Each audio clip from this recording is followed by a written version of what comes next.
Now listen to this. This is mind-boggling. This is just too much. This hadith is too much. As in, it's so powerful. If you were to reflect on it, you should, maybe faint.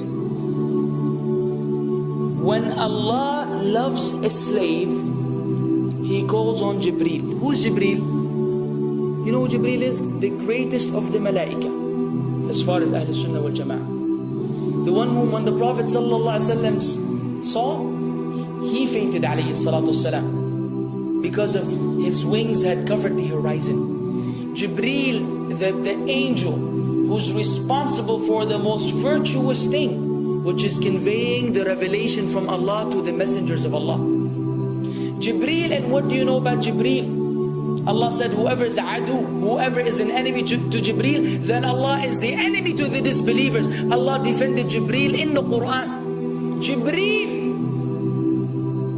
the one who took the Prophet ﷺ in Al-Isra al-Mi'raj, in the ascension to the heavens. Jabreel, the malak which we don't know what to say about, because of his honor and his virtue in the sight of Allah. Allah will call on him to share with him the love which He has for you. Allah doesn't need to do this. He could not do this, but Allah likes to do this, so He does it. He says, I love Fulan. Now I want you to think that Fulan is you. Whatever your name is, Ahmad, Mayroub, whatever your name is. Imagine Allah above the heavens, above the throne, in His greatness and His majesty, which is beyond our human comprehension, calls out to Jabreel to inform him that He loves you. And then only that, فَأَحِبَّهُ, then He commands Jabreel to love you also. So Jabreel now loves you. Allah and Jabreel love you. But it doesn't end there. Jabreel then will call upon the inhabitants of the sama. Who are they? All the malaika. How many? We can't even count. Trillions and trillions of malaika which Allah created beyond our, again, human comprehension. All of them are commanded simultaneously to love you. First Jabreel says, Allah loves Fulan, so now you have to love him. Then all of the angels in the heavens love you. Then Allah will place acceptance for you on earth.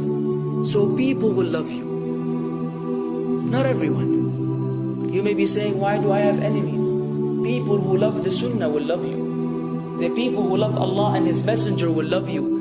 The people who are upon the correct aqidah and methodology will love you. Other people may hate you because of a problem in them, not because of a problem in you.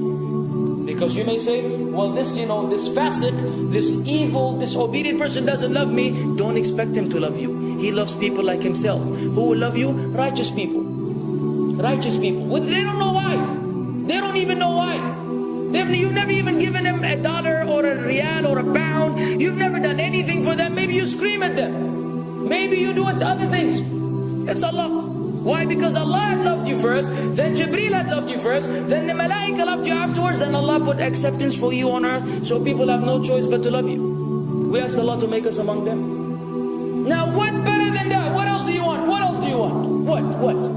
If you're a person whom Allah loves, in every movement you go, you do, you pray, you sleep, whatever you do, you are among those whom Allah loves and Jabreel loves and the angel loves. What else do you want, ya akhi? You're guaranteed success in this life and in the life to come. Guaranteed. No way Allah will punish you. No way. No way Allah will punish someone whom He loves. But the hadith doesn't stop. The hadith has a very saddening continuation, which we should seek refuge with Allah from. وَإِذَا أَبْغَضَ عَبْدًا, and if Allah hates a slave, He also calls on Jabreel. And He informs Jabreel that He hates this person. So He will command Jabreel to hate this person. Then Jabreel will tell the angels to hate this person. Then Allah will put hatred for him on earth. La ilaha illallah. Imagine you walking upon the planet, the face of the earth which Allah created, while Allah hates you, and the angels hate you, and Jabreel hate you, and the righteous people hate you. What a sad state for a human being. And ikhwan, we could be one of those as well.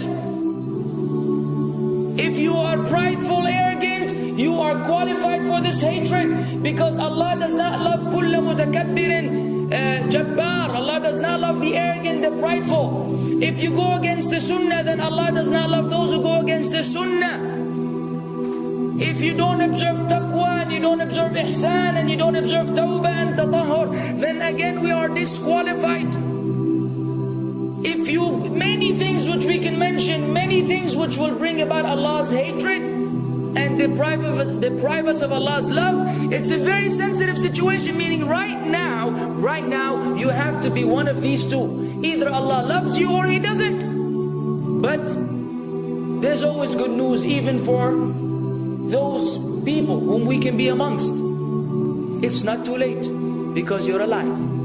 It's not too late because it's Ramadan. It's not too late because you're breathing. Even if you led a life of someone who had attained Allah's hatred, if you were to return to Allah, then Allah will love you and be happier. He will be so happy with your tawbah than a man who lost his mount in the desert. Upon it was his food and his drink, and then he waited under a tree for death, and all of a sudden he opened his eyes and he sees his camel or his horse or whatever that was right in front of him, and he gets so happy. He said, Allahumma anta abdi wa ana rabbuka. Oh Allah, you are my slave and I am your Lord. Kufr. He said a statement of kufr, but the Prophet ﷺ said, أَخْطَأَ مِنْ شِدَّةِ الْفَرَحِ. He made a mistake because he's so happy. You know when you're so happy that you may say things against what you want to say? When you're so happy that you just, you say words that mean nothing to anyone, Allah is happier when you return to Him than that person. What else do we want? For how long are we going to stay away from Allah? For how long are we going to lead the life of the heedless? For how long are we going to go against the sunnah? What are you waiting for? Death? Death. حتى إذا جاء أحدهم الموت قال رب ارجعون لعلي أعمل صالحا فيما تركت كلا. Until when death comes to one of them, you say, oh Allah, allow me to return so that I may do good in that which I left behind. And it will be said to him, no, it's only a word. إِنَّهَا كَلِمَةٌ هُوَ قَائِلُهَا. It's nothing but a wish and a word he will have. It will not be fulfilled.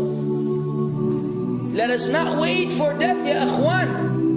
If each one of us here, by Allah, if each one of us here acted upon the sunnah, lived according to the sunnah, and invited people to the sunnah, and enjoyed what is good, and forbade what is evil, wallah, we will make a major change in the city in which we live.